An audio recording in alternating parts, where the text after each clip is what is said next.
Austin scripted? What is this? Which one to use the DM? Just pulled that Oh. before we left. Is that an insult? A little. It was something. It was hilarious. Oh my god. But it's like Austin being called Jon where are we Snow putting all day. It's right here. Oh, okay. So yeah, like I Is that said, you like just need to enough? speak up a bit. Unless someone wants to hold it. No, Like this. just leave it. It's Yeah, fine right just there. leave it back there. Just make sure there's no like air conditioning like that. We're gonna put it. I would put it in the cup holder facing back because Yeah. Okay. Yeah. That's fair. the few times we had it facing forward, it was noticeable. Okay. Is there a Dutch Bros on you guys on the way to your place? I think there is. I saw a sign for one on the way out of Mesa. So, All right. do we want this to be the actual like going to D&D?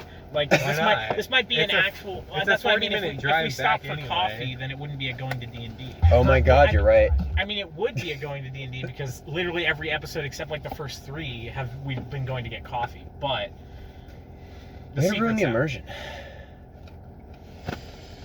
For the only us who So- listen to it know it. So yeah, this would be the first episode since like episode 3 or 4. Going to D&D from the Ren Fair, so extra special edition. Yeah. Half of us are dressed up right now. Yeah, only half though. I didn't have any money, sorry. That's Well, you have a okay. battle axe, so it's okay. And then you have an elven sword, so it's okay. Yeah. You guys purchased stuff Next to year, make you though. look better. That's all. That's what it. That's. I'm gonna that's show up in about. full plate. Make Austin I'm jealous. gonna melt some pots and pans. I'm Lady- gonna get ripped so I look like Captain Shit Brickhouse. The unit. Lady of Chivalry, though. Lady of Chivalry, fucking. I believe in women in armor supremacy. Dawson starting the day with. What was it? It was, white woman in armor spotted. My lord. Yes, my lady, he may have won, but have you considered that he is cringe? He is cringe and maidenless. So do we want to get started on the what happened early because I don't fucking remember a goddamn thing. It was not Yo, a lot. It wasn't a lot, but 'Cause it was like remember- a lot of different stuff. Well, So- it was a lot of To a role play. dungeon. That's what it was. It was more role play. I know the things that happened when we got in town. Did we just go straight to in town? I don't remember. Because I We think but what it started out as was we started out at the end of the boss fight of the 2 snakehead dudes. Yeah. And the joke was that Ankari is just sitting there watching the dead body of the dude. Oh yeah. I'm not like sharpening my sword or anything. Damn. I mean, you could be while you're watching him. We don't know. You weren't there. yeah. I panicked for a second and thought I forgot my phone.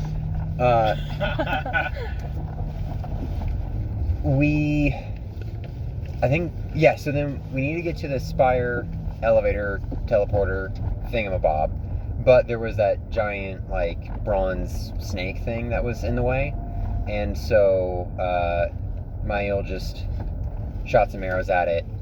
Borealis made a huge like ash cloud area of effect The thing. Rockman. The Just remember, Rockman. I think last episode we didn't remember what the Rockman's name But was. now we Correct. do. Yes, It's Borealis. Borealis. Borealis is the Oread, and is it the Oread? Yeah, it's Oread with the volcano curse or something like that. Well, I They Human don't know Curse is mystery because It's Oracle. He's an oracle, and they pick a mystery, and the mystery Alex picked was volcano. Works. So we're going that way, right? yes. Yeah. If you can. I think you'll have to turn right. And then make a Right. U-turn. So I think even though it was like rough terrain, Vixika still was able to like get in there and whack. So all of those 3 things combined, we were able to get through. I think Lycan sort of like stayed back because he didn't want to lose more HP. We ported up, and then we're on our way to the town. Was that when we ran into that undead because we were traveling at night? The flying undead with the bow? I think that's when we started to go back. We were heading back because Okay. we were gonna go do something, and then that dude hit us, and we're like, "All right, everybody, turn around." Oh, right. You're right. So we got back to town just fine. We, yeah, you're right. Okay. So we went back to town just fine and decided to do some role playing. And if anybody else wants to jump in here, that'd be totally cool. Well, it was mostly you, because I had really to good at go. remembering things because you remember it from like the perspective of your character, and I just don't remember anything. And Dawson wasn't there. So Oh yeah, you're terrible to be on this podcast this episode. What's up? yeah, get out. We could probably catch Austin and Alex. But I know when I'm not needed. the only thing that Lycan did was he got a message to go see his lady, so we like hung out a little bit, and then he went and saw her. Oh, yeah, and because she's- we... Oh yeah, because we Mael- went and talked to the dude to get Mael was money. trying to get some more things sold, and he's not allowed to sell at the blacksmith anymore. He's gotten And kicked out of like 2 places. Oh yeah, and then I and Vixika tried to sell stuff as well, and she rolled intimidate against him.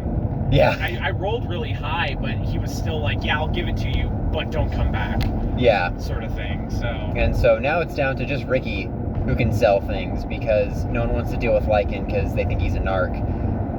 No. Only that one dude doesn't want to deal with me because he thinks I'm a narc. Everybody else doesn't Brennan. trust me because I don't appraise anything. In character, Lycan does not care, so he'll sell it at whatever price you tell him. Sure, gotcha. I mean, not sure, for sure. You are correct. I don't mean to be sarcastic. I always think it's funny whenever we like buy or sell something after appraising and bartering a little bit. Austin is always like laughing at us, like, "Wow, you really you could have gotten way more for that, or you could have bought that for way less." It's like, yeah, but that's not how it works. Like, Yeah. are you gonna give it to us at that price? No. So why are you fucking commenting on it? Yeah. He always does that, and I always think it's funny. I'm like, bruh. Like, then fucking give me like 10,000 gold for it if you're gonna fucking joke The about it. shopkeepers scamming the things so that they can make a business. Crazy. Interesting. So yeah, Mael gave Vixika because Vixika had. No, it was when we were on the way back to town. So we were on the way back to town. Before we got back to town, we had a random encounter. The random encounter, I forget what it was, but it was some undead thing that had skin wings and had like a bow. Oh, right, and we just took him down really quick. Yeah, and so basically this thing had you do like charisma checks or else you'd be stunned or paralyzed. I And- fucking full tilt sprinted to that bitch and jumped over his head Yeah, behind him and then didn't get paralyzed. I was so hype. right. I think 2 or 3 of us did get stunned or paralyzed or whatever because we couldn't meet the charisma save. Mm-hmm. And then we, I think once it got in the air, Ricky's character was able to use some like ranged spells and take it down. And then so we got rid of that, and then that one had, since it was an undead, it didn't like have any possessions beyond like its bows. So there were the 2 masterwork bows that it had, which we were like, oh, okay, cool, we can sell these. So then once we got back to town, we went to the blacksmith or wherever, and then I told Vixika, hey, if you're going to sell those, can you sell my bow as well? My orc horn bow that is also enchanted by a level 20th enchanter, so it's really, really high and pricey, but I can just teleport it back into my hands, no problem, and it's fine. And so Vixika's like, sure, and then that's when you did your intimidate thing. We got a decent amount of gold for it. But now you're not allowed to sell there anymore. Yeah. Then, after that, then Lycan got the message from his lady, and it was like, oh, hey, we need to meet. I don't know, you can take over for this part. It was, meet me at dusk, we have something to talk about, and I'm like, oh shit, it's morning now, I got a lot of time to kill. You were going into every tavern. Yeah, so Mael overheard that, and it was kind of like following Lycan around for a little bit, and then it didn't amount to anything because it was at dusk, so I was like, oh, okay, whatever, we'll figure that out later. But we were a person down, so I was like, maybe we can get like an NPC or some sort of recruit. So Mael just basically started walking into the 3 inns that are in the town. Or the process was I pulled somebody off of the street, and it was just like, hey, where's the nearest inn? And they tell me where, and be like, okay, cool, thank you so much. And then go into the inn, open up the doors, and be like, excuse me, announcement, We are the adventurers who are currently exploring the Emerald Spire. We are searching for anybody who has any interest in the Spire. If you'd like to join our party, then we have an open invitation. If you want to meet us by the fountain, we can discuss. And then just wash and repeat of pull somebody over. Hey, where's the next inn? Do that again and do it again.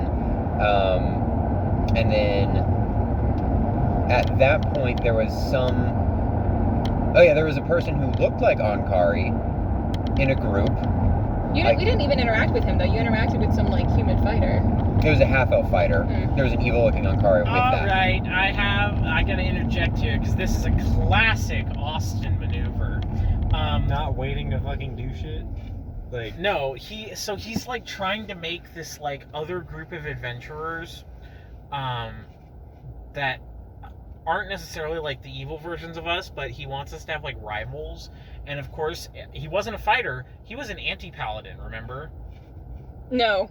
Yeah, was he not? Yes, he was an anti-paladin. I remember specifically because I fucking like full body cringed when he started talking about him. He was an anti-paladin. I think Austin went back later and said he might change him from an anti-paladin, but I distinctly remember. Well, it's because you asked if he was an anti-paladin, and then he I don't think he answered. So I think the fact No, he said he was an anti-paladin, and then I commented on why the fuck was he an anti-paladin, and he said he might go back later and change it. But he's been talking to me about this group that he's really excited about it for some reason. And he just like really likes the idea of making this whole other group of like OCs to fight us, and Dawson's mirror universe person. And it's always good when the DM has DMPCs. I just don't get it. It's a classic Austin maneuver. I like having like specific characters in the campaign. Like I did that with mine, but like I don't know, the fact that it's like our rivals and they're all evil for some reason, even though we're not like explicitly good. Genuinely. I asked him about that, and I think he said he might go back and change that a little bit too. But like there was an anti-paladin, there's a lawful evil barbarian, and then he originally said it was going to be 6 people, and I'm like, are we supposed to fucking fight 6 people? That'll be like a 2-hour-long combat round. Like, what? And also, he's going to obviously make the CRs higher than our character level. Yeah, so it's like, and he's like, okay, I think it's just going to be 3 is what we came to. And I don't know. I'm not against DMPCs at all. It's honestly mostly the anti-paladin thing. Like it's like stuck in my brain because it's just like, is this like an Austin self-insert character, or what? Because if it was an Austin self-insert, I don't think he'd I don't mean like him self-insert. I just mean like this is a very Austin character. I don't think half-elf screams Austin. It's an anti-paladin though. It's an anti-paladin, but it's also a half-elf. I think he was just trying to make it different than the group, and we don't have any half-elves. I think anti-paladin is cringe. Of course it was a paladin. Like that like it couldn't just be a fucking like monk or something. Like no evil druid. This group is supposed to be like our rivals, which okay. I don't see the point in that. Like in the logic behind it doesn't really make sense to me. Especially if they're gonna like, because I think Lycan had the reaction of like, oh wait, they wanted to spire, sick, I'm free, I don't have to do that shit anymore. Yeah. So like if there are rivals and trying to get to the bottom first, I'm not doing this for pride. I'm not doing this for me. My idea was, cool, you're gonna make this other group be our rivals and also compete in the, I guess compete against us in the Spire.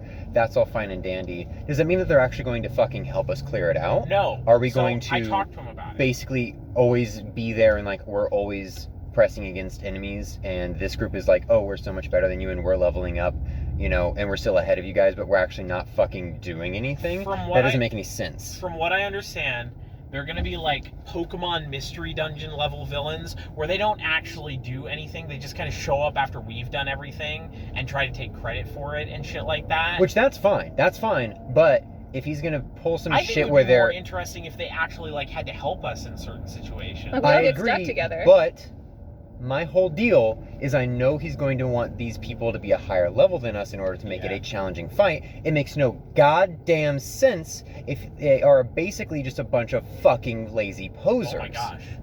Are you okay? He's having fun. You're very heated. This is something He's popping off. This is something I've considered doing. Noticed the flaws in the plan and then decided to scrap the idea. So again, it's more so just the initial cringe of the anti-paladin made me like really colored my whole perception of the entire idea. I am totally cool with the NPCs. I don't mind them at all. Like I said, I did it in my campaign, so it's like I think it's fine. I just like, I don't like the idea of them just being the evil us. I think it would be more interesting if they were just another group that we contested with in the sense of like loot and shit like that. You know, like maybe we show up on a floor and they're already like halfway done with it and they've got all the cool shit. Like, that's interesting. That's cool. Like, that's like, okay, what, do we fucking fight them? Like, are we going to be the bad guys here? But if they're already the bad guys, there's no moral qualm there. It's just, oh, fuck these guys. So, yeah, that's my problem. You don't have DMPCs in yours. You had NPCs. What do you consider a DMPC? A DMPC, a Dungeon Master player character, I know what it's is when... He's explaining it for Ricky. Okay.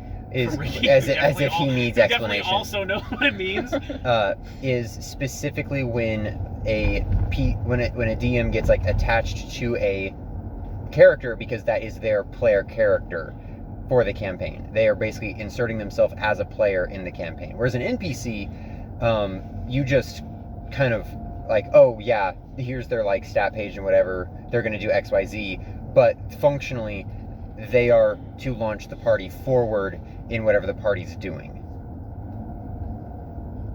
Does that make sense? A DMPC like might come along with us. See, I kind of did that in my campaign though. I had multiple instances where my like NPCs like showed up and were helping you guys. No one joined us for the entire thing though. These guys aren't going to join us for the entire thing. The entire thing is the Emerald Spire. No, but it's not. In this case, it's a competitive DMPC where it's a me versus you, which you can argue is any enemy. If I was better at being a DM, I would have done that, because that was kind of the idea, is that they weren't necessarily going to be part of the group, but they were going to be like showing up at certain times, and in the final boss fight, they were going to be there helping you. Yeah, that's fine. But like But they're not actively like helping us make decisions that are supposed to be left up to the party. Okay. They're not splitting. Yeah. They're not splitting loot with us. They're not sharing XP with us. I get. Like, yes. they are not affecting our critical path. Correct. By being there. Mm-hmm. Correct. Yeah. I understand that being different from what I was doing. So regardless, I thought the intro to it was kind of funny, just because that's like they stroll in. What I want to know is how he would have introduced it if not. They were already sitting at a table. Remember, you walked in and started asking. Oh yeah, and then they left at one of the inns, and then I followed them to another inn that I had just not been before. That was like more of a rough and tumble inn. And after I made my announcement and everything like that, I went over to try and go and sit with them and talk with them, because they expressed. Yeah, and one of them, like I went over, pulled up a chair, and like tried to make friendly. And one of them like touched my shoulder and said like, you better leave or something like that. And he cast fear on me, and I rolled a 1 for my save. So my heal just like fucking terrified. fucking fur just that was freaking. The anti-paladin. Oh, cast okay. Fear. So the half elf is likely a fighter, but that person that cast fear is an anti-paladin, because that wasn't the half elf that cast that. I thought it was the same person, but so yeah, my guy like freaking fur like.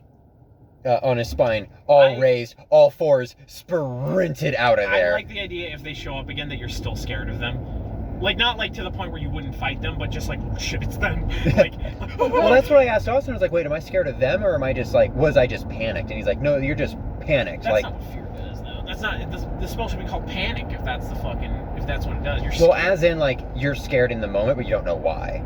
So you're just like, I think the way that the spell reads is, Ricky, you are more than welcome to correct me if I am wrong, because I probably am, that you basically do anything in your best effort to leave the situation, because you are trying to flee. But you're not necessarily scared of the thing that cast it. Or at least, after the spell effect is done, you're not, like, continuing to be scared. Ricky, to this podcast, is like the dude in the booth in the fucking Price is Right. Or is it the Price is Right? No, it's not Price is Right. It's, what's that one with the briefcase? Jeopardy? No. Deal or no deal? Deal or Deal or no no deal. deal. The guy in the that he calls to ask, and you never he's- see him, yeah, and you he's never just hear a him. silhouette. That's what Ricky is to this podcast. He's the guy in the booth with the phone Nice. that you never hear. So then Vixika had an interaction with them, I sat down in a chair and it broke because she's a robot now. but you stayed in the sitting yeah, position. and she's You locked were her locked. knees. And one of them said like, "What are you?" And she just looked at him. Oh yeah, he was asking like, who's your maker? And you're like, I don't know what you're talking about. Yeah. God is my maker. And I asked them if they had seen the Bullman, and they said no. And that was the interaction. Oh. Bolaris was like... Borellis? Thank you. Borellis was like, yo, Lion Man, you good? And I was like, oh, yeah, I'm fine. Out of the spell effect in it, I was like, alright, well, let's see if anybody shows up. And then no one showed up. I was like, oh, okay, cool. Because I was waiting by the fountain to see if anybody who was interested would, be recruited, so we had an extra body. Because he just assumes everyone knows to go to the fountain when they want to go to the Emerald Spire. I said at the end of my speech, That is we'll how be we- waiting at the fountain. That is also how we met. I all know. of our That was characters. the joke. Yeah, is that everyone who wants to go to the Emerald Spire just walks up to the fountain and joins the group. Everyone just knows. If you know, you know. Because we've decided to forego the formality of intricate character introductions. Because goddamn, you might end up waiting an hour. Yeah. Or an And then entire almost session. die. Yeah. That was not an hour. That was like an hour and a half, 2 hours. Yeah. She waited and then almost died. Then once dusk hit, Lycan went out to go meet his lady, and Mael wanted to go with, but did not want to ask Lycan because obviously Lycan was going to say no. So he rolled a stealth and got I think it was like a nat 20 or something rather high, and I was like, oh, okay, yeah, no. And then Mael basically tailed Lycan. Tail? Shut up. Mael basically tailed Lycan, found the meeting place. The lady also didn't detect Lycan, didn't detect Mael. What was the conversation, even? She was saying that I need to be aware that the signifier is not telling us everything because one of the Hell Knights that we're gonna try to rescue on the 10th floor is another signifier. So they already had people down there trying to figure out what's going on with that. It's a political intrigue thing that Lycan as a character has no interest in. So he's like, listen, you're my girl, and so I'll listen to you and do what you tell me to. The signifier is scary. I'm following orders. The signifier is definitely a DMPC, right? Oh, absolutely. We can all agree on that. That's an Austin character. Yeah. The black and blue sort Yeah. of armor, the fucking incredibly edgy demeanor. Yeah, that's an Austin character right there. Mm-hmm. If his helmet was not shaped that way, I would have accused him of being a dragonkin on top of it. He might be, it might be like a helmet of He's really short. He has a really short calls snoot. himself. person. Yeah. So yeah, that's all it was. It was basically just a keep safe, look out, watch your back. How many floors have we gotten to so far? 8? The last one we completed was the 8th one? Yeah. Yeah. And then we went back to the spire where we encountered another friend. A witch flame. A The witch flame, the classic witch flame, which we fought. Witch flame, we fought when we were level 1, Oh yeah. and by fought I mean ran away from. And the Hell Knights came in. Oh yeah, no, we didn't run No, away. the Hell Knights came for a ghoul, but it was also a really was high level not ghoul. that Witch flame that we fought at level 1. Man, if only we had an audio playback of our recounting of that event. Oh wait, We do. let's play It that had- right now. It was Pull that yeah, up, it was Jamie. it was a ghoul that had wings. Yeah, that's what the Hell Knights came and killed for us. Ricky's coming in with the information. He fucking pops up on that screen. He's gonna pop up on the nav screen. Yeah. Sorry, I'm retired. Don't try to contact me. I'm retired. Shout out to all 2 people that might get that reference outside of this car. The dude who recorded it and the dude who animated it. So we encountered this witch flame. Now, the witch flame has a special effect where if you go within its threatened range, I believe it is, Yeah. it gives you a debuff that makes you more susceptible to fire. And what was the second thing? Was it panicked or feared? It was some mental effect that it does to you. Sickened. Sickened. Sickened. Yeah. So it makes you sickened. But you're a robot. Dawson wasn't even there. It's also I was just like, it's also not going to be something super severe. it's like, also yeah, it's probably- incorporeal, which was not said, annoying. right? So then the witch flame. So Vixika combat starts. Vixika rolled the highest fucking initiative because she's insane. Full tilt sprints, jumps over it, goes to stab it. I didn't care about the debuff it gives because all it would do to me is make me weaker to fire, and I have a really high amount of HP and a really good dex and really high reflex. So And you would not be affected by the sickened. And I wasn't affected. That was the point. Is I'm not affected by the second, so I'm not worried about the second part of it. So I just full tilt ran at that motherfucker, stabbed it. Then like 2 combat rounds later, Austin was like, "It's incorporeal," and I was like, "Well, I fucking stabbed it. Like that's the whole reason I'm over here." Like, so he let me. He just kept the damage on it and let me walk away. But, Yeah, because that was on him. But it summoned 2 wisps. Yeah, will-o-wisps. Yeah, so it summoned 2 will-o-wisps. Which are corporeal. That was where the hang-up came. It was like, oh, which one of these is incorporeal? Right. The big one. Oh, wait. So the one I fucking was attacking in the first round and you said nothing about? I am very close to having enough gold to enchant my weapon with Flaming arc. Flaming arc. Burning arc, that's alright, sorry. Burning arc at 20th level, which means it will roll like 10 is it 10d8? You, on your first, so on the thing that you hit, it's 10d6, and then it hops to a second target that does 5d6, and then it hops to a third target that does 2d6. Okay. Can it chain back and forth in between 2, or does it have to be? I think it's a new target. Granted, I would only have 5 charges of that a day. Fire truck. 9,000 gold. That's still pretty good. Yeah, I'm thinking I'll probably just get a second spear and enchant that. Because I don't think you can like choose to like if it's on Oh, it hit, turns lights off. you can't choose to not do it. You know what I mean? So it just goes off if it's on hit. So it would be the first 5 attacks I do that day. Is it? Yeah, that's how on hit works. I'm pretty sure. Yeah. On use rather. I think. Ricky, feel free to correct me if I'm wrong, but I'm pretty sure. But don't tell Austin. If it's on use, it is the first 5 times you would use it. It should be. Because it's on use, you know, and a weapon use is hitting something. So I would just get another spear and then have my spear that doesn't makes do that, and my sense, spear that does but what do I'm that. going to say is my eel has not been doing that, and Austin has not said anything. Well, you use arrow. Well, you're using a bow, right? Yeah. It's enchanted on the bow, though. Yeah. So any arrow that's well, we loose can ask from it. Austin. So the jury's still out on that one. I can't wait for the audio quality of this one because we're way closer to the ground, so you can definitely hear the highway more. Oh yeah. Well, here we're not like jogging around, so we can put this I'm back pretty here. hype about that. But yeah, I don't know. So that might be a thing. It might not be. If it isn't, then I'm just gonna put it on my spear that I have currently. Yeah. But I don't really care if I have to carry another spear. Yeah, I don't. I reread how my pact weapon works, and I can still spawn in regular weapons. I just can't make a pact with another magical weapon. So, I mean, worst case scenario, if I want to use regular damage, then I just spawn in a regular bow, and if I want to do my magical damage, I spawn in my magical bow. That's it.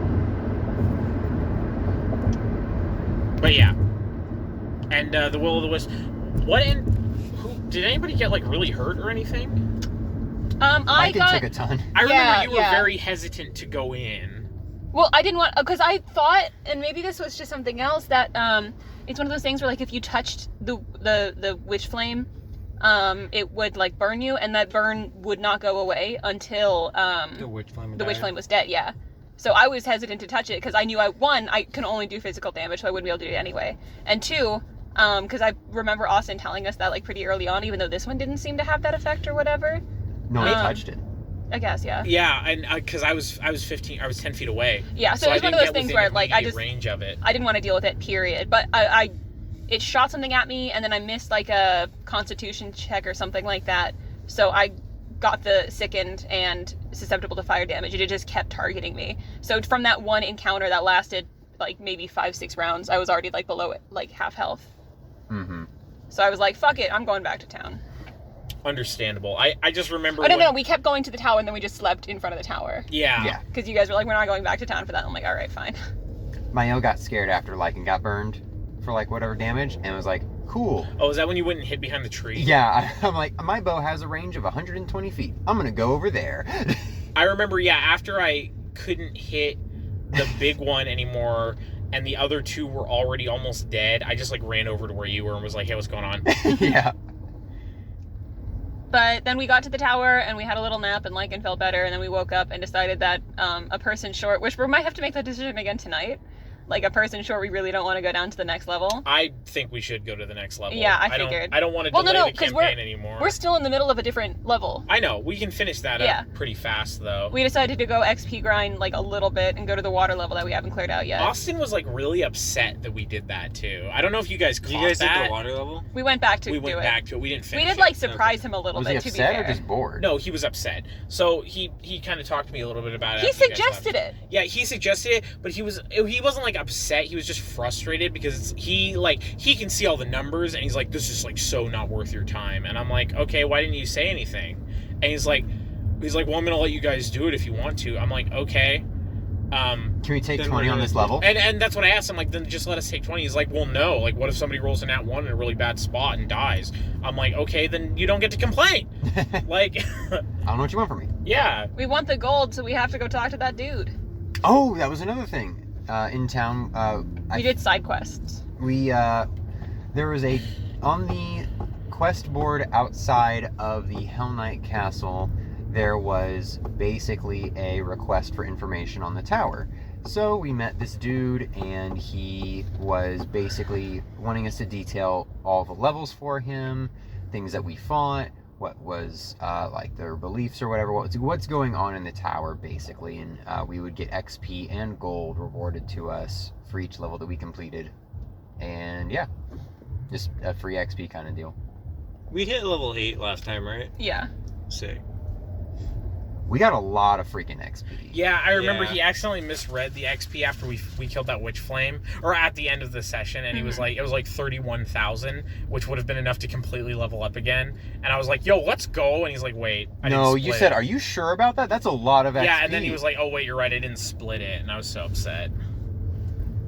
Level 9. I don't remember what I get at level 9, but I get I get outflank at level 9. Oh, outflank's pretty good. Which is really, really good. What's outflank? It's another +2 if you're flanking. Oh, right. I Yeah, remember and you I'm telling me like about that. always flanking because of the way I spring. play that character. I can just jump over people. So If I choose to for Ithilde, if I choose to go level 3 in a hunter, I can get that as a bonus feat. Oh, wow. That's a really good bonus feat. I think it's either that or I can choose any teamwork feat. Okay. But yeah, the fish level didn't really have very much to talk about. It was sort of just there was a room full of crabs and you cast. I will Burning say the Arc. funny part was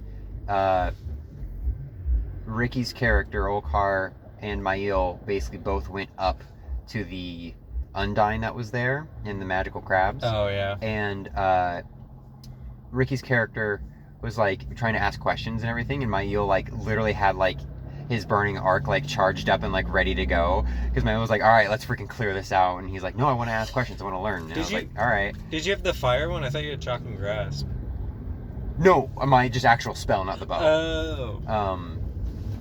Yeah, I have burning arc, the actual spell, and so I was like ready to go, and then eventually Olkar kind of ran out of questions, and I was like, sweet, and then I launched it, and like I don't think I killed him in one hit, but I mean we're freaking like 5 levels above this floor now, so no, I think we're only like 3 because we're level 8, but still significantly more powerful, and it was just us making a slaughter fest at the 5th level. As much as, whacking water elementals can be a slaughter fest. Yeah. But yeah, and then we just kind of ended in the middle of that. Yeah, because it was like 3 a.m. Yeah, that's it. That was last session. Wow. I did want to kind of talk about like the magical items and stuff we have picked out for Totally Spies. Yeah. Because that was something I was working on in the past couple of days, and like my spells and stuff like that. Uh-huh. And I have a little bit of gold left over, so I kind of wanted to get what everybody else was doing to kind of get an idea for what to do with the last bit of gold I have. Utility. I mean, she's already pretty utility. She's a bard, so Well, I mean, just synergy, I guess would be a better word. she's already pretty synergy with what she's doing. Okay. That's what I'm saying. It's like I want to know what everyone else is doing. Oh, just from your own curiosity. Yes. I Gotcha. had like 2,600 gold, and I spent 1,500 on 2 potions of haste and then 2 cure moderates. And I still have like. Well, what are the rest of 700 it? Like, something. go over everything. So go I over your whole have 15K. I have got the longbow. I put 1,000 into it so I can get the bane, so I can do another 2d6 against orcs. Put Just another, in case. Yeah. You I'm never gonna know. say And then it's gonna come in useful in the beginning. yeah, and then I used 4K on it to get constant gravity bow, so it does increase damage dice. Actually, I can just pull it up. I used 4,000 for a constant like necklace that has shield cast into it, so I get an extra 4 AC. Oh my Yeah, god. Akanos has the same thing. Or rather, I think his is technically when combat starts, but I think I just ended up doing it constant because it was less complicated to do it that way. Mm-hmm. Oh, and then I used 2,100 to get a Mithril chain shirt +1. Mm-hmm. So I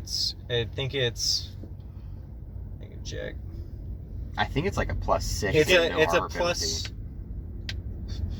I think it's a 4 armor, 6 dex, and then the +1. Okay. What is your dex? 6. So you get 10 Well, it's- AC from it? It's I think it's naturally 20. Wait, how is that? Hold up.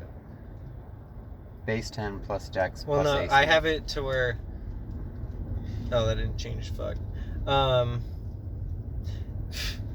It's a 22 normally. So what would that be? A 4? What? Yes, the mod.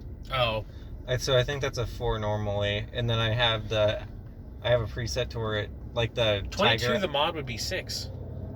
Would it? 20 yeah. is 5. Yeah, you Minus did. 10 Yeah, divided yeah, by so 2. it'd be 6, and then I have aspect of the tiger, which is one of my hunter things, and I can get another +4 dex off of that.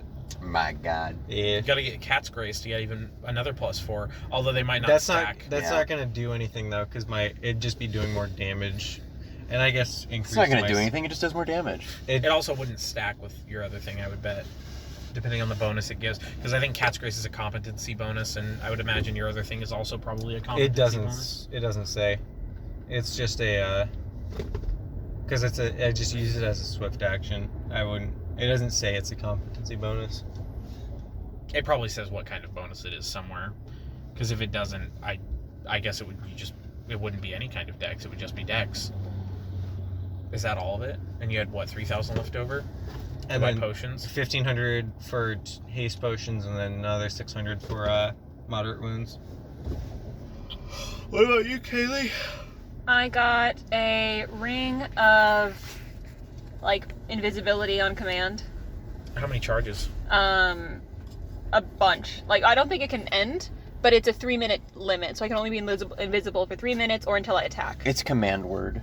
I Yeah. know, but it would have to be charges per day. No. If it's a spell like that, it has to have a set number of charges. If it's command word, it has to have charges. DM, you gotta help me redo that then. It It won't it's be so stupid. Command word is so stupid how it's phrased on there. If it is a spell and it can be cast, it either has limited charges, Or it is a it's constant constant. effect, or it has unlimited charges, but you only have a certain number per day. Yep. There's not just you can use it as many times as you want. Which And is I really think it's just a constant effect then. Then that would be a constant effect, which is like You slip on the ring. 2,000 gold squared or something like that. Okay. It's not squared. it's It's 2,000 times your Times the spell level level. times your times- spell caster level. yeah. Oh yeah. Yeah, because I spent like a shit ton on it. Yeah. But I have Cat's Grace boots, so I take like minimum fall damage anytime I do take fall damage. I think. Oh yeah, I got thieves spent tools. most of it on your ring. I spent a good portion of it on my ring. I have thieves tools that act as bracelets, so they're easily concealed, but then are like Masterworks tools. Mm-hmm. So I get like a +4 competency bonus on top of my disabled device, because of the different feat I took. And I think I got like silk bodysuit or something like that for my armor. Well, that's a thing I could do. I hadn't even thought about armor. Yeah. What is it? I don't know. I don't have any armor. It was No. called like spider silk bodysuit. Oh. So it's like light and it let me keep my dex pretty high, but gave me like a pretty decent My AC. dex isn't super high anyway, so I don't think that would matter too much Yeah. for me. I just didn't want that cap. And then I think I spent the rest on. I got some like weapons. None of my weapons are like super enchanted, but I base all my damage on sneak attack anyway, so I just wanted stuff I could hide easily. So I got a spring blade, a few kunai, and then I'm also competent in a crossbow, so I got some ranged. And I got some bolts. And I know that like Tristan doesn't make us use Exactly 10 bolts. it. Yeah. Well, that's all that they can carry, and I didn't want to carry multiple Quivers. I got like just kind of a random thing, so I have like a flask of oil and like hempen rope, like a bedroll, stuff like that like Tristan usually doesn't make us play with, but I wanted it anyway. Yeah, just in Kaylee was case. like, are you going to make us pick like a starter kit and everything? I was like, I don't give a shit. Didn't Austin have us do that for Yes. Emerald Pirate, and we have not used any of them? I bet Correct. Ricky has. That's I have also. Oh no, he hasn't because Constance died. I Oh, remember he true. talked about that he had that kit that he spent a bunch of money on and nobody picked it up. How much was your Cat's Grace thing? Was that the 4,000 because it's constant level 1? Cat's Grace was pretty expensive because it's a constant. So I think it was 4,000. Yeah, because it's a Okay. constant effect at level 1. I could probably No, find mine. It wasn't constant because if it was constant, it was going to be like 8K or like 9K. Was it so a command it's word? it's a command word. Yeah. How many charges you got on it? 10. Nice. That's for Vixika. That's not for Right. Velikastatra. I want to see if I can double up on that because Ego Sokovic. I could probably finagle my gold to where I don't am have the- willing to bet that your buff doesn't stack with Cat's Grace. I'd have to It's check. almost a certainty because you're getting 2 magical buffs to Dex. They're almost always the exact same, so you can't stack them like that. Just because that's a really easy way to just break the game because you get a +8 to your AC just like that. I mean, mine's capped, but yeah, I mean, yeah, but if you weren't, I mean, you could just not wear armor and have more AC. true. Like Vixika. Yeah. Yeah, I have my gauntlets of gloves of improvised weapon that we talked about a long ass time ago. That I did at +2 for 8K gold instead of 16K because you said I could do that a long ass time ago. Because Yeah. we looked at because it and it's it was a like, why is 16K that? for 2 separate plus And 2s. if anything, it's like we can just say that she had a maid Yeah. because that halves the gold. Mm. And then the only other thing I've picked out so far is a level 1 spell in the Bard spell list. I don't remember the name of it, but it effectively it gives you a charisma bonus to skill checks. So only skill checks you get the charisma bonus for. It is a 1+1 at level 4 up to +5 at level 18, I think. So it's a +3 at level 10. And it is only for bluff, diplomacy, and perform, and only against characters who might be sexually attracted to you. I So love those a little details. It's a constant effect on her. So she gets a very slight boost. Oh, no, it's not a +1. That's something I wanted to talk to you about. It's technically a +2. But you know what else is a +2? Eagle Splendor, which is just a +4 charisma to everything. So I was going to ask you if I could just functionally, for the sake of the item, cast it at level 1, because it is way worse than Eagle, because Eagle Splendor is just a +4 charisma. This is a +3 charisma to skill checks against very specific enemies. What level spell It's level is Eagle 2. Splendor? Eagle Splendor is level 2, and so is this spell, technically. I was gonna ask you if I could just Oh. cast it at level 1 because it's super bad. Sure. Okay, good, because I already wrote it all down for my item.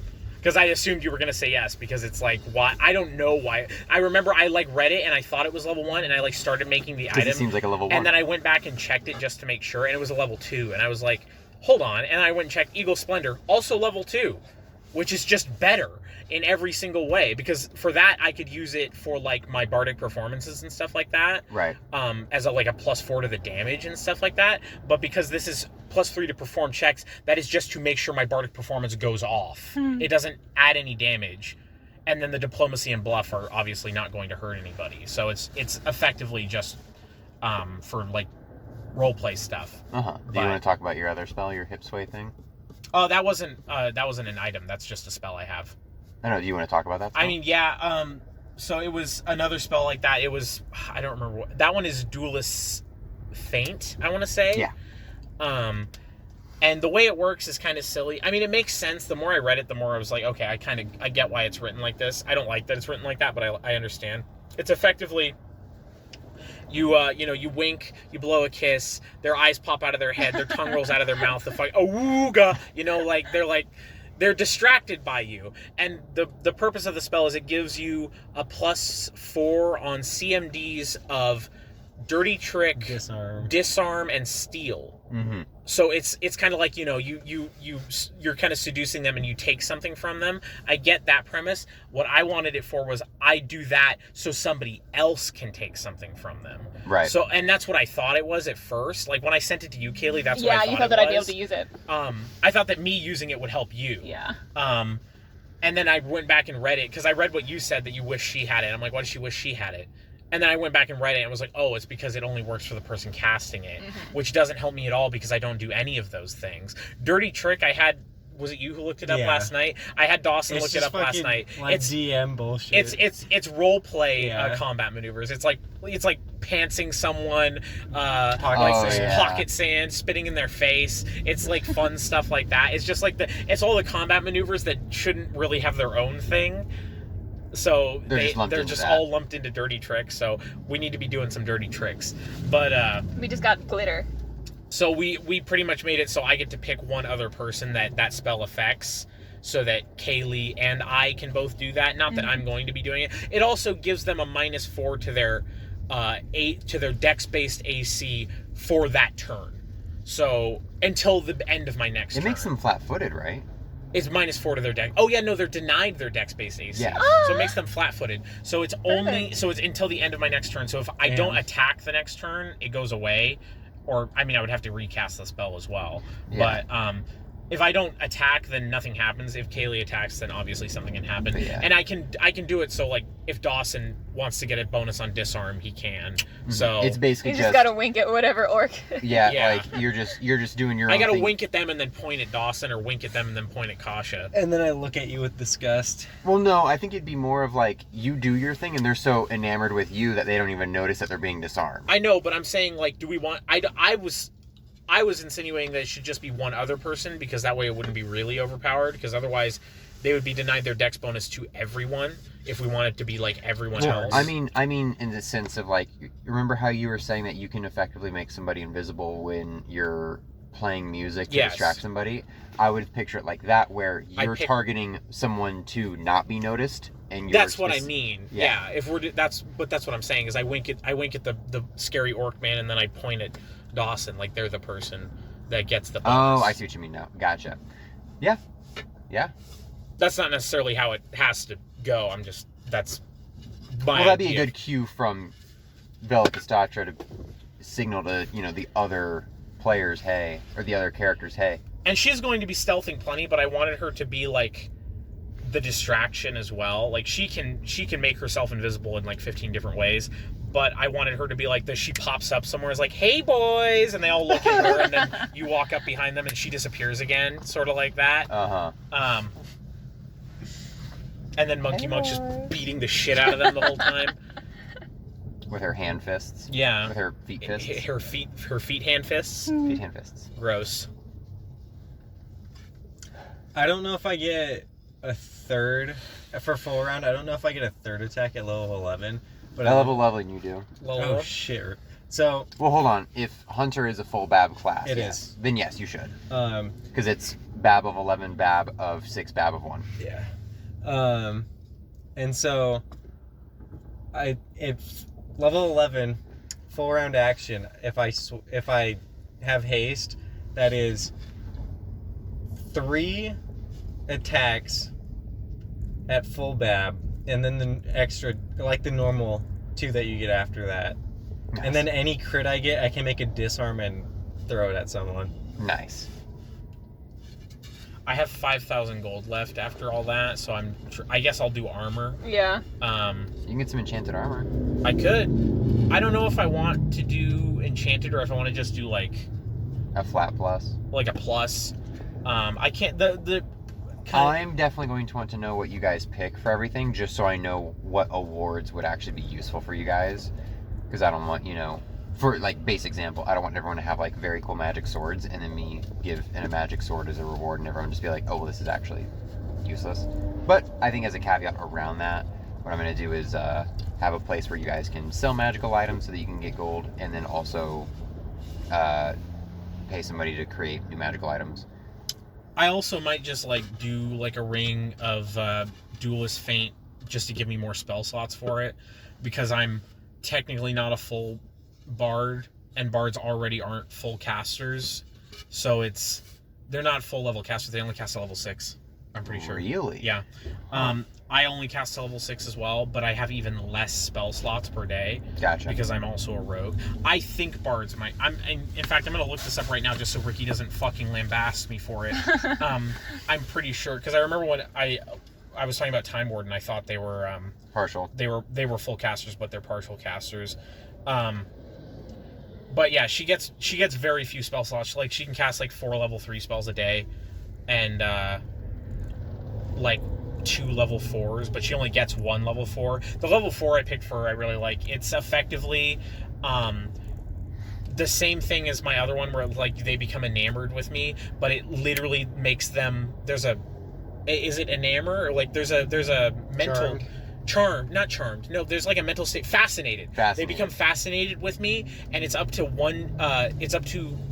24 creatures depending on how good I roll. Oh my god. Holy shit. But it low level, it depends on the level. There's a chart. So if they're all really low level, hit die less than 3, I can charm up to 24, and they all just kind of walk towards me, so I can walk in front of a gap and they'll just walk off the edge. Nice. They do get a second will save before they walk off the edge though, to snap out of it. But I mean, if they're low enough level, so it's I can charm one big bad or a bunch of little bads. Well, the thing with hit die also is that would mean that at the start of a big bad fight, you might not be able to do it, but as the fight progresses later on, where you lower their total hit die of what their HP is at, then you may be able to cast it. I did not know that's how that worked. Yeah, so basically if, let's say that you have a D10 for a hit die and you have an enemy that's 100, and you have a spell that's it can be cast on this person if they have 3 hit die or less. Once you get that boss under 30 HP, you can do it. Because it's a weakened state kind of deal. Interesting. I did not know that. At least that's how I'm running it in my game. The as official far rules as might be I'm different. aware, Ricky. If they become threatened by another player, they can attack that other player. I'm not sure how Fascinated works, but it's pretty much they won't hurt me. They will literally walk up until they are adjacent to me and just stare at me, which I think is fucking hilarious. But I think they can attack other people if they become threatened by them. So I might be wrong about that. It might be they get another will save if they become threatened. I don't remember. Yeah, let me check. Bards are... I'm red. Bards only cast to 6th level. Okay. Because they have melee proficiencies as well. That makes sense. But song, it's not Song Flinch, it is Song Filch, or what's the guy from Harry Potter's name? Flitch? No, it's not. Filch? Filch. It's Song Filch, because apparently Filch is another word for thief. Oh. But yeah, it's called Song Filch, not Song Flinch. I misread it. But yeah. bards are not partial, or are partial casters. I'm even more of a partial caster. I get even less spells. And I don't really get different spells from bards. I got like 4 different spells, and one of them is like Obscuring Mist, and the other one is like Vanish and stuff like that. Nice. I do have, I think it's Vanish, which is a lower level form of invisibility. Right. I have that. That's what my Yo can cast. I decided against. I did get that spell that makes them take off their clothes. Nice. I got that one. You're naked and you're ugly. Yeah, I don't remember what it's called, but it's effectively you criticize their outfit. It's like outrageously overdressed. Yeah, or like... so they start taking off randomly pieces of their armor and stuff, and I think they get a will save every turn, but even if they make the will save, if they try to pick up and put the armor back on, they become sickened. That's funny. So, that's a fucking fantastic spell. That's a level 3 spell. There's so many spells where it's just like, let me just be bards the get meanest bards get a teenager. lot of those. That's And I like love that's it. like all bards. There wasn't as many as you would think, though. There was like, well, those are very fun for roleplay, but I mean, yeah, there was like maybe like 6 or 7 that I noticed that were like, okay, Mean these Girl. are funny, like Mean Girl spells. There was only a few that like I thought would be worth taking. I had to try really hard, Tristan, and I to not metagame, because there was a lot of spells. Like that I I've was said, like, it's totally cool if you metagame. I don't care. want to, though, because like we're not starting out in hell, but there was a lot of spells that I could have taken that were like, this would be I remember there was a spell that obscures me by making a bunch of darkness appear around me. All demons have dark vision, Yeah. but I have yeah. dark vision, so that would be really useful for me, because I would immediately get concealment against anyone without dark vision and become, I can roll stealth. I took it anyway because I didn't want to metagame and be like, yeah, wait, demons have dark vision. But Kasha's already a metagame, Do otherwise I demons would have had my Vishkanya. Do demons have light sensitivity? Some. Okay. That's What? going to be the interesting play with your My with- rocks. Yeah, is some stuff is going to see you guys using that as a beacon to like find your way around, and it's going to attract some, and true. others it's going to make them run away. That'd be pretty cool. man, So- with this traffic, this is fixing to be the longest episode yet. Honestly. Yeah. I know you were complaining about going too fast and being close to the road and hearing audio sound or vehicle sounds. I have none of that. Now As we soon are as parked. we get like another lane, though, it might lighten up. But yeah, here's hoping. After we stop the podcast, it'll lighten up. No, we're not going to stop. We gotta get the true, authentic experience of getting to D&D and shutting the doors. A 5-hour Yeah. audio podcast. If that's what it takes, that's what it takes. We got a whole nother person here. That's like a whole nother hour of content. Isn't that right, Dawson? Get to Correct. it. Think of Yeah. something. So have you decided on, or how Tell me far about Stonewall Jackson. Hold on. Let him finish his Hold on. question. Yeah, Stronghold geez. Johnson. Oh my god. I was How- hoping to mess it up and you laugh at me. Shh. Quiet. How far along are you as far as like the intro to our campaign goes, the Totally Spies campaign? Like, have you gotten to the point where we would go to hell, or like?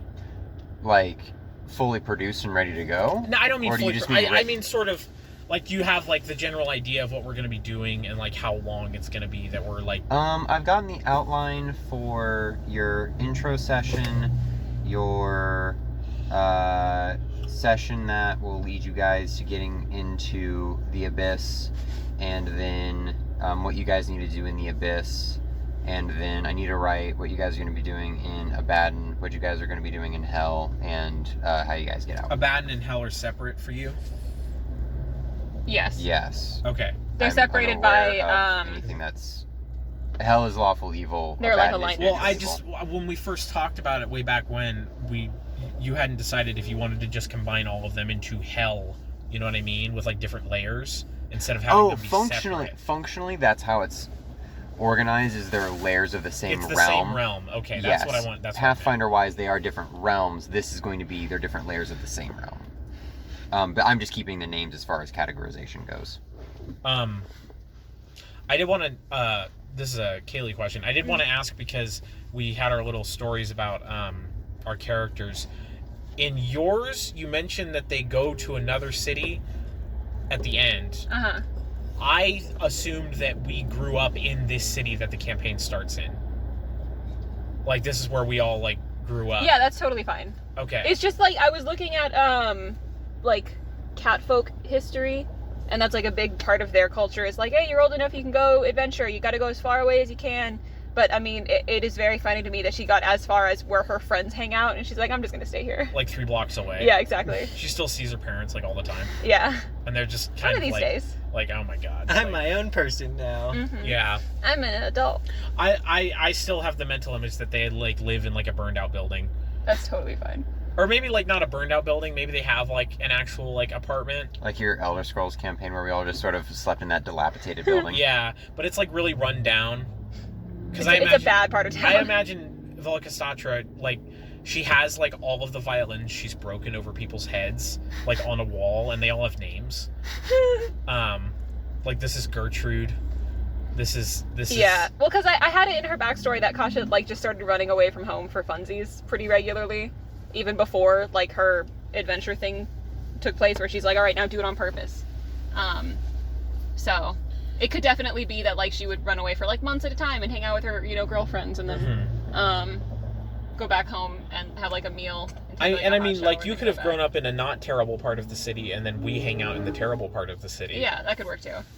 Because I meant for it to be, like, a nearby town. Like, it's, like, kind of, like, how there's, like, Sun City and Surprise. Like a satellite city. And they're, like, almost the same. Yeah. I meant for it to be kind of like that. Where, Same like, she sort of lived in a more, like, municipality. residential area of something, and then could travel She very lived quickly. in a suburb, and then we're in, like, exactly. the actual city That's proper. what I meant, yeah.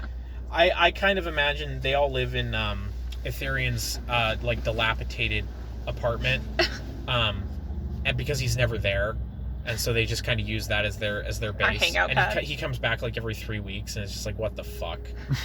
Are all these Yeah. weird, like, I'd say teenage, because, like, they're 19, 20-ish, but, like, these... Well, how old is Alex's character? I have no idea. She said, and I don't remember what she said. I think she said like 23. Okay, so yeah, she'll be the oldest. So yeah, she'll be the big sister of Yeah. the group.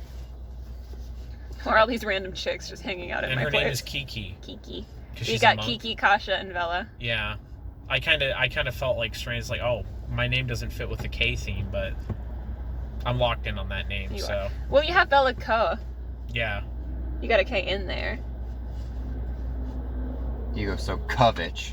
Yeah. Kasha Koniko. Koniko is her last name? Yeah. I like that. I wonder what Kiki's last name is. Key. First name It's- Key, yeah, I last was name gonna Key. say, First name Key, last name Key. That's actually fantastic. Those fucking wacky monkey people. So what's Ithilden's setting? What's he doing? Why is he around? Work in progress. I was gonna ask though. So I'm eventually gonna have Forge Ring as a feat for him. If I want to He's gonna have what? Forge Ring. Forger ring? Forge ring. Yes. Oh, gotcha. It sounded like you were saying forgering. Oh. I was like, are you trying to say forgery right Yeah. now? No. You trying to hop on our turf? Yeah. Yeah. But do I have to have the spell if I want to cast something into it, or can like Ricky cast something into it as well? Because I'm not a spellcaster. I'm a You need- spellcaster. But that's what I mean. So Do I you don't need to be you the don't person? have to have spellcasting abilities. The way that it's set up is you can have the create magic item feat and have another spellcaster cast into it. But it would have to But be a you spell still that need Frank- the you still need that the Ricky feat knows. in order to craft magic items. I would still need the craft magic items and then the Forge Ring. Technically, you don't need the forge ring. Oh, wait a minute. For rings, you might actually. Okay. If you go to magic item creation rings, it will tell you exactly what you need. Okay. I believe you take forge magic items, or it might be forge. I think it's because the way that the magic item creation feats work is like there's different feats for different things. Like Mhm. magic item creation is a different feat than craft magic arms and armor, Okay. and then those are both different from craft magical something else. Like, but if you go to the page, it'll tell you. Okay. I just didn't know if I had to be the person crafting the item and putting the spell into it. I know for sure that you do not have to be the person casting the spell into it. Cool. Because they have a mechanic basically saying, hey, if you don't have spellcasting ability, you do need to pay them for their services. Like, as you go find an NPC, Okay. you're going to need to leave the item with them, and you're going to need them to cast into it every single day for, I think, the real mechanic is you have Time. It's days per 1,000 gold that the magic item is worth. Damn. So if the magic item is worth freaking 5,000 gold, that's 5 days that they're casting that into. But that it's also halved because it's not, you're not buying it, you're Correct. crafting it. Correct. But yeah, as far as the Thilden's like whole thing going on, I kind of imagined he lived in like not a mansion, like it's not palatial, but it's like a really nice place. And he's got rocks everywhere, and he like walks out in his silken robe, sipping tea, looking at his rocks in the morning while he. And then one reads day, the glass newspaper. case, it's empty. He's got like a big living room, and it's got like a, what is it called when it's got like the floor plan has like a lower area to it? Oh, inlay? No. Is that a floor niche? Split level? Split level. I think that's right. And he's just got like a big pedestal in the middle of the It's room just on a lower gone. level, and it's just gone. He just drops his tea, starts freaking the fuck out. I Writes a letter, sends out a pigeon. Go find them. I A still symbol. need to write the backstory. No, he but- ties it to a fucking arrow and shoots it. He knows where we are. No, he sends it to Ricky's character, and then she finds us. There you go. Yeah. Ricky's character wakes up, opens the door, and like the arrow's just stuck to her front door. Oh, I guess we're doing this. Rock Alright, on. I guess I've got a job to do. I haven't made the backstory, but like how I've like started it, where he's basically lived like essentially as Hold like on, a Alex is calling me. I'm putting her on speaker. Ask how old the Hey, did you guys beat? Like, did we beat you here? Yeah. we are Yeah, stuck- oh yeah, I we think are there's so far there's back a in wreck or traffic. something. We are not even into the city yet. Okay, how far out are you guys? We have no idea. I can check. we haven't even gotten to where the 60 goes west. Genuinely, it's been a Holy parking shit, lot. we're so far. Yeah, we are very. I don't know far how you away guys still. like Okay. beat us this Okay, much. We yeah, did not no leave that biggie. far behind you. No biggie, we'll chill. Yeah, we're probably still at least like 20 minutes out. 20 minutes at least. All right. Hold on, how old's your character? How- We'll see you guys. Hold on, how old is Kiki? How old is Kiki? 26. 26. Okay, Damn. thanks. Significantly older, okay. You're welcome. See you soon. Bye bye. Bye. So she's like, she's okay. So she's significantly older. Okay, and real quick, I did look it up. So the feat required is Forge Ring. The skills required is Spellcraft or Craft Jewelry. Oh. Okay. We can see the lights finally. Hopefully we'll get past it Um, soon. Classic US 60 reg. But I was Shuts down the whole highway. I was originally planning on it to where he's like in your world's version of like Gondolin as just like a jeweler. So he's Okay. already lived in like the peak of like Oh, elven shit. civilization. Austin doesn't have keys. Get fucked. You're joking. No, he told me to No. bring my keys because he didn't want to bring his because he didn't have pockets. That's on him. Yeah. Holy- Oof. Unfortunate. They better. I'm sure they're gonna get something to eat. I then. feel kind of bad. He doesn't have keys on his own keyring. He drove. No, yeah, I don't think he keeps his car keys on his keyring. Why not? Odd. That's yeah. I mean, I used to not do that Odd. until I kept losing my keys, and I, Yeah. was like, I won't lose my keys if my car keys are on there. Yeah, same. You guys are wild. But yeah, I don't know. After an hour and 7 minutes, we are free. I wonder if somebody died. No, it just looks like a. Oh, yeah. Oh, never mind. Yeah. Somebody might have Holy died. Rip. Caught it live on the podcast. No, I don't think anybody died from that. It looks really messed up. It Somebody looks might have a mangled, concussion. But like The cab- Yeah, the cab was Fire totally fine. Yeah. The cab was fine. The It's rest of it. fine. It crunched the way it was They're meant to. fine. Fine. Sure, they're not there. A couple $100,000 in medical bills. They're fine. They're okay. I don't know how I want him to like transition to where like the campaign starts, but I do just kind of want him to like already know what it's like to live in like peak civilization. Okay. And now he's just that's- loving it. That's why he is like the pompous prick that he is, because he's just like, yeah, I've had like, I know what it is like to live a good life. I don't want to be here. Okay. But yeah. Wait, so he wants to live. He like originally lived like most of his life in like the peak of like Elven civilization. Oh, so he was like, So yeah, everywhere else I've is experienced inferior. enough goodness. I'm gonna go a- live in the shit human city. As like a well-known jeweler, yeah. What is the human city called? Baruma. Baruma. That's right. Bermuda. We're slowly building up this world. Very slowly. Very slowly. I like it. I like I do too. the little bits of world building we get every once in a while. I was talking to someone who was playing D&D, and he was like, "Yeah, dude, Speak I'm up a little bit, Oh. just so you're over the. Yeah, ambient dude, I'm a little noise. stressed out because like I need to create like this whole world because I want to create it on my own." I'm like, "That's cool. I mean, if you want to be, in control of that, that's totally fine."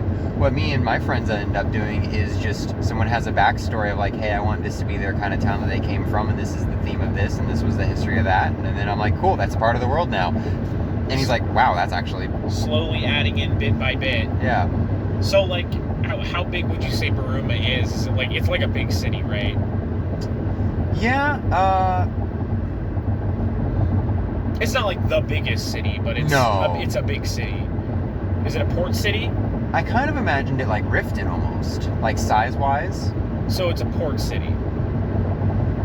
No, just size-wise. Not Riften like was a port city. I know. That's He's what I saying was the saying. size is the same. It's Size Oh. of the city, not what the city is. Okay, so it's not a port city. No. It's an inland city. Does it have a river? yes, because all inland cities need a I was river. gonna say I'm asking my world building questions now. What's the main export? Magic items. Okay.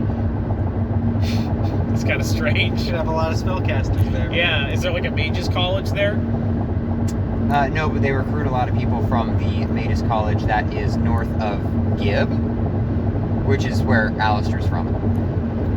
North of what? Gib? Gib? Gib? That's the actual, like, lore area. It's a stupid name, but, Alistair's from that, and Alistair's part of the world, so I love the Mana Wastes, so I'm keeping that. But yeah, So the Mana Wastes are north. the Mana Wastes are south of where you guys are. Okay. The college is north of the Mana Wastes. The college is south of the town as well. Okay. Man, this is gonna be great audio. Oh, absolutely. This is the part of the podcast where you stop listening. The traveling 90 miles down a freeway ASMR. Truly. Yeah, just pick it up. I don't think that'll make it any better. We should try. But yeah, I was just kind of wondering because I try to get an idea for the geography in my head of everything. Yeah, around Baruma is very forested, evergreen. How far So- north do you want Velikastatra's place to be? It is literally in like almost on the polar ice caps. It's like the polar ice cap is the frigid ridge. It's gonna be like it's like a big glacial shelf, and it's like right up against that. So how did she get to Baruma? I wrote that in my story. They, Oh, they, went down, right, yeah. right, they right. took a carriage for a little while, then they got on another carriage and It took it was for like a week. while, yeah. Yeah, Okay. that's Yeah, why I I was forgot about asking if the Mana Wastes were north. It's like I didn't know that. I wouldn't have fucking wrote it the way I wrote it if the Mana Wastes were north. But No, Mana she would have Wastes had are to go north. through the Mana Wastes. I'm wondering because like that map we drew, how there's like that big sea in between the two continents. Like, is that more inland from what we drew? Then, like, would you Yes. say it's okay? That's what I was It's wondering. 'Cause- probably the most inland city that I've ever made because I like making port Because I cities. remember we made Belhaim like a little bit closer to the coast, like sort of in the middle of that left side continent. Right. And then I was thinking Farron, which is where I think I called it Farron, where Yeah. Tavares is from, was going to be relatively near Belhaim. So I was trying to get a reference for where that is. But one day we'll draw another map and add all this other stuff in. Unless you still have the old map. We have it somewhere. I will likely find it when I'm digging through stuff to when we're moving. I remember most of the shapes of stuff, and I mean, it doesn't have to be exact. I kind of felt bad because it was basically if you just took the shape of like the Florida to Maine coastline and then mirrored that, and I was like, oh wow, that's not very like original. What? If you took the eastern coast of the United States and then mirrored it so that there was a small gap between the two Maines and a large gap between the two Floridas, that kind of like... It didn't, yeah, but the right side splayed way more eastward. That's true. Down the coast. I drew that. You're insulting me. You're insulting my character right now. You didn't... Yes, I did. I drew that. We came up with it together, though. Yeah, but you're saying you felt I bad. had the general shape. And then I heavily changed it to what it was then. And then, well, I'm probably remembering my original idea. Now you're attacking me. Because I don't remember it You're going... attacking my honor. Because I don't go, like... I don't remember it going My family name. I don't remember it going way eastward, so... I'm probably remembering my original before you modified it. And that was only a small chunk of it. Remember, we decided we weren't going to try and draw the whole globe. We were just going to draw like a small section of it. Just because that's way more work. And it's way harder to make stuff look natural when you're drawing on that large of a scale. Yeah. What's next on the topic list? God, we gotta think of something. Can I talk about Starfinder? Can I talk about Starfinder? Yeah, talk about Starfinder. That's a great idea. Okay. That'll last an hour. Here's flip it around so it's closer to him. There you go. Do you have that text that I sent you still? Because I had all my Starfinder stuff on there. That was Me? forever ago. Yes, you. Ages. Remember when I texted you the rant on the Paladins? I'm going to have to read this to you because you're driving, but... If you just like read a line, I'll remember. You'll kickstart him. One moment, please. That's fine. I like the fact that Starfinder is on the Archives of Nithis. An advantage that Starfinder has on Pathfinder 2e is the fact that A, it's compatible with First Edition, and B, it also adds like a ton of new alien races and stuff, which is really cool and necessary for space. A little bit. If I can't hear you, it probably can't either. It's okay. But something that I found on the Archives of Nithis is that it has all like the alien expansions on there, so it has additional races on there, which is really cool. And then it also already has a lot of the First Edition races ported over already. So, and it's not something like 2e where they change the racial stats, which I don't like, because when I was looking at Reinhardt's racials, they're different than in First Edition, and it's different in a bad way. And I was like, shit, I need to like finagle these a bit better, because, you know, in Second Edition it's all based off of class and proficiency, not what you roll. That's why I can't just be like, oh, I can probably just ignore the racials and then apply my high rolls here. Yeah. I had to like kind of finagle in order to make it work. So that kind of sucked. But for Starfinder, everything's the same. At least on like the 3 races that I checked, which I think was like Elf, Dwarf, and I think it was like Lizard Folk or something like that. All those racials were the same, which is really cool. I like the fact that it's compatible. And all the classes still compatible. I mean, basically you just have Futuristic Ranger, where you still have proficiency with martial weapons, and you still have, you know, your ranged feats. You can still apply to ranged weapons. It totally still works. So I'm a big fan of Starfinder just as a system. I'm still not like 100% sold on like a sci-fi setting, but Lancer's kind of that like... I think Starfinder as a setting is better than Star Wars. Oh yeah. As a setting, just because we're more familiar with Pathfinder and its races and its like gods and its sort of idiosyncrasies. And also, in my opinion, Star Wars just isn't as interesting. Like, there's a lot more varied sort of stuff you can do with Pathfinder, whereas Star Wars, sort of like Star Trek, is just blue human, green human, human with 4 arms. Like... Yeah, not humanoid with 4 arms and a beetle head. Yeah. With like a tankard body and can have a cloak on and draw 4 pistols. Yeah, but I like Kasafas. That's their race. I would like to play Starfinder. Have thought about DMing it. I don't know if I'm going to still. I don't remember. I know I don't think I said this on the podcast, and I don't even remember if I talked to you guys about it last week. But how I was saying, like with 2E, like what's going to end up happening with 2E that I totally foresee this is we're going to very slowly add in all of the stuff we missed from 1E to the point where we are just playing 1E to the point where we're playing 1E with 2E combat. You know what I mean? So why not just play 1E with 2E combat? You know, like if that's what Austin wants to do, like why don't we just play 2nd edition combat with 1E like everything else and kind of adjust things as need be? Because I guarantee you that's going to be the end result if we just play 2E. Is it's going to be 1E with 2E combat. Well, that's why we're not just playing 2E. What? That's why we're not only playing 2E. We're still going to play 1E with me and Cyberpunk and all that jazz. My idea of having the backup campaigns when nobody else has something going on would still be 1E book campaigns, I think is a good compromise. Yeah. I think so too. But yeah. Do you have any ideas for your next campaign after this one, Tristan? I'm gonna be honest. I've had one where it's basically you're going to, it's kind of dragon worshiper based.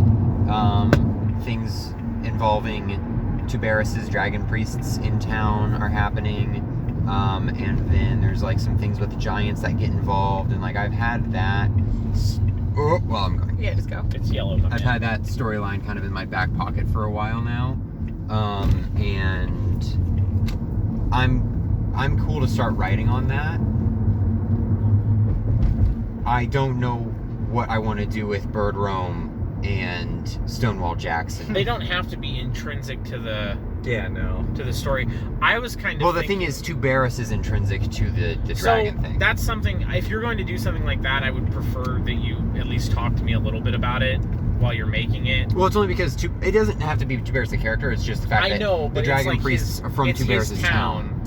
I have stuff planned for that as well that I wanted to do. Okay. So I would, if you are going to do that, if you decide you want to do that, like at least like be like, hey, this was kind of the general idea, and if it totally conflicts with what I was planning, you know, we can come up with something else. Yeah. Because I had something also planned with the dragon priests in his town. Oh, okay. But I mean, they might be totally different ideas. My only thing with Bird Rome and Stonewall Jackson, which I would have to talk to Dawson about, but I kind of assumed they were old friends. It's like old soldier buddies. Bird Rome, the kind of idea I had with him is he's like a really old sort of like medieval equivalent of special forces, whatever that would be, where they just kind of send him away to go do missions, and whatever the campaign is that he would be in would be that mission that he has to do. And Stonewall Jackson's with him just because he's one of his companions, because that's his whole thing is he can like recruit people.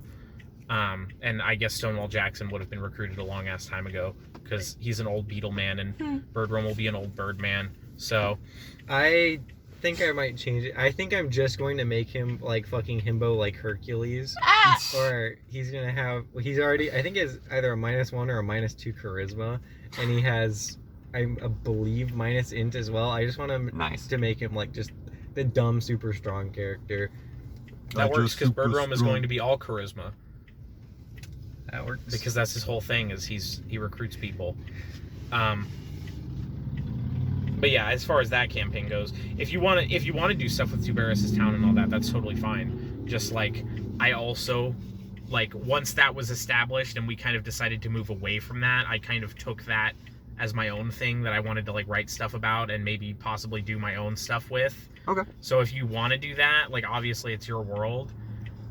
I would appreciate just being like, hey, is this going to totally conflict with something you're doing? It doesn't need to center around that. It can very easily be with Bird Rome, and it could easily be a special mission that Bird Rome and whatever I need to come up with a name for that guy. Bird Rome. I mean, his name's just gonna be Rome at this point. Too. I don't know. I don't like doing joke character names.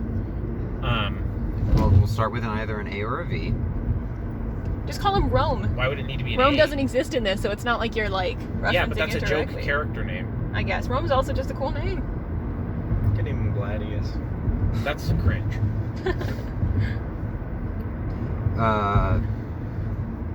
So it's not. I just had it set as Tuberis. It's not hinging on Tuberis. I kind of like the idea with new characters in like a totally new group. We move away from the old characters and kind of not necessarily for the sake of leaving them alone, but just to kind of flesh out what's going on elsewhere. I agree. That's just a me thing, though. I like the world building of like. I totally agree, and spies that's why what's I on the was other kind of side. like, hey, if all of you guys are going to be playing mainly new characters, instead of me having to like patchwork something together, why don't you all just make new characters and all just be a group? And that's played out really well so far. Yeah, this has been really fun. Yeah, and with that campaign, I don't care if other people want to play their old characters. Like I'm sure Austin is going to want to play Zeraphos, which will be hilarious because Birdrum's going to be lawful good. Nice. So good luck with that, bud. And I'm going to have a fucking posse. So including Mr. fucking 46D6 or whatever. So Yeah, I love how Austin is somewhat obsessed with killing another PC. I don't know why. He would be the first person targeted, But though. Yeah. yes, I think it'd be hilarious for him to kind of have that as like a character thing secretly that he wants to accomplish. the best way to kill another player character is not by being a evil person who wants to kill another player character. It's by being a good guy who wants to stop the evil guy from killing another player Yeah, character. honestly. Yeah. Or getting possessed, Or getting possessed. Yeah. as like in an Ankari demonstrated. And Scaliana. Oh yeah, Scaliana too. Damn. My characters are Common Happens. theme. Happens. happen. There's a card that does that in It's a Totally Spies deck, too. It's almost like Austin's getting frustrated with the barbarian, so he's trying to make his kill someone else. Well, he didn't make that guy do that. Like, that's just one of the things he does. Like, Mhm. in those books, But it like gives you like the tactics like they would do in certain situations. Yeah. So there's very little like all he really gets to pick is like, oh, this is kind of the moveset I want him to use in this turn. Like, it's not like oh, this is his spell list. It's like this is the sort of like situation, this is what this character would do. Situation, this is what this character would see. do. But he does want player characters to kill each other, and he wants to be a part of it, it seems. Yes. He had that one, like, sword that he was like, hey, can I have this effect on it? Where, The like, It was scythe. a scythe, yeah. Yeah. And it was like absurdly expensive, right? Yeah, it was like 84,000 gold. Nice. And he's like, oh, I wouldn't use it because I'm not a martial character. It's like, okay, buddy. And it was literally like, what was it? It just, Basically, if It you was a perma-kill. drop down below 0 HP, which if it's a enemy, then it just dies. So this only applies to PCs. If your enemy drops below 0 HP, they need to make a will save, and if they fail that will save, die. they die. And I was like, no. thank you. Hey, that's like flesh to stone. Thank you for You're saying stone to no. flesh. So yeah, I love how like he wants to be cringy evil, and Oh, I don't have my beeper. we can roll down the window. what's the code? 348.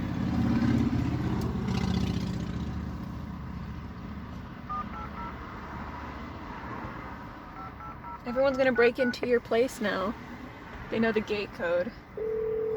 You guys have SRP here? I can cut that out.